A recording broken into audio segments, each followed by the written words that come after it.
so much. Thank you. Thank you, DNC. Thank you. Thank you. Fired up and ready to go. To Phil Murphy, thank you for the wonderful introduction. To the outstanding chairman of the DNC, Governor Howard Dean. We are grateful to him for all the great work he's doing. To all the vice chairs and officers of the DNC, to all the members of the DNC, and to the overflow room that's out there. There you go.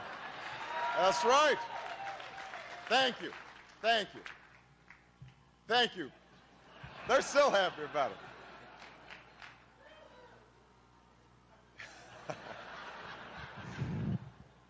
You know, less than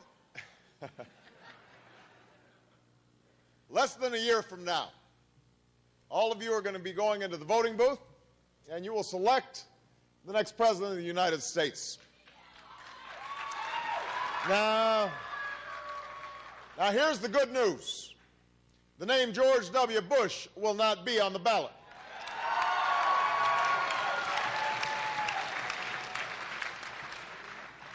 The name of my cousin, Dick Cheney, will not be on the ballot.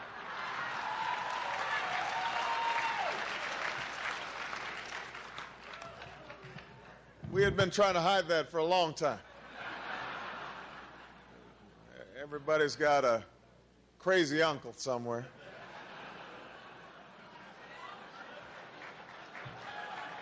The era of Scooter Libby justice and Brownie incompetence and Karl Rove politics will finally be over.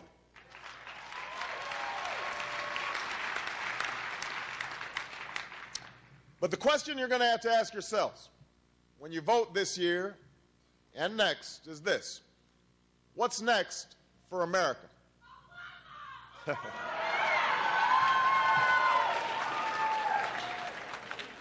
We're in a defining moment in our history. Our nation's at war. The planet is in peril. The dreams that so many generations fought for feels as if it's slowly slipping away. We're working harder for less. We've never paid more for health care or college. It's harder to save, and it's harder to retire. And most of all, we've lost faith that our leaders can or will do anything about it. We were promised compassionate conservatism, and we got Katrina and wiretaps instead.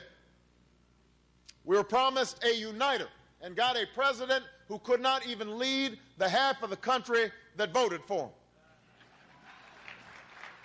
We were promised a more ethical and more efficient Washington. Instead, we have a town that's more corrupt and more wasteful than it was before. And the only mission that was ever accomplished was to use fear and falsehood to take this country into a war that should have never been authorized and should have never been waged.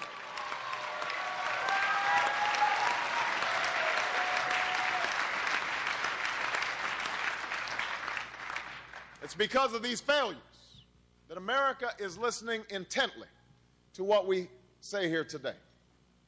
Not just Democrats, but Republicans and independents who've lost trust in their government but want to believe again.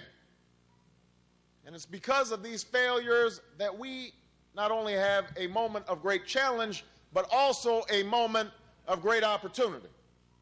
We have a chance to bring the country together in a new majority, to finally tackle the problems that George Bush made far worse, but that had festered long before George Bush ever took office. Problems that we've talked about year after year after year after year.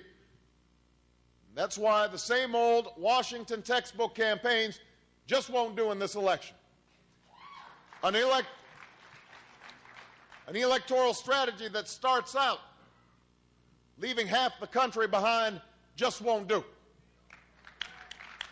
Telling the American people what we think they want to hear instead of telling the American people what they need to hear just won't do.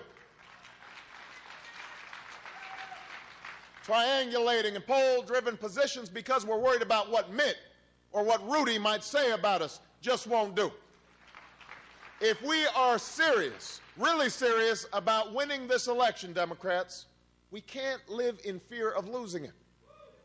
This party,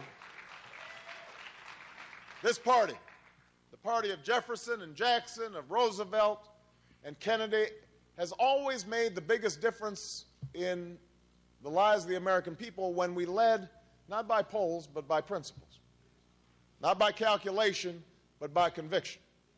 When we summoned the entire nation to a common purpose, a higher purpose. And I run for the presidency of the United States because that's the party America needs us to be right now.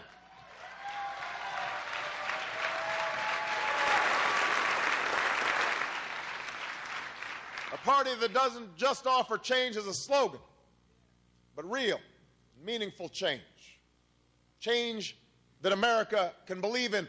A party that doesn't just focus on how to win, but focuses on why we should. I'm in this race to tell the corporate lobbyists that their days of setting the agenda in Washington are over. I've done more than any candidate in this race to actually take on lobbyists, and I've won. They have not funded my campaign, they will not get a job in my White House, and they will not drown out the voices of the American people when I am President of the United States of America.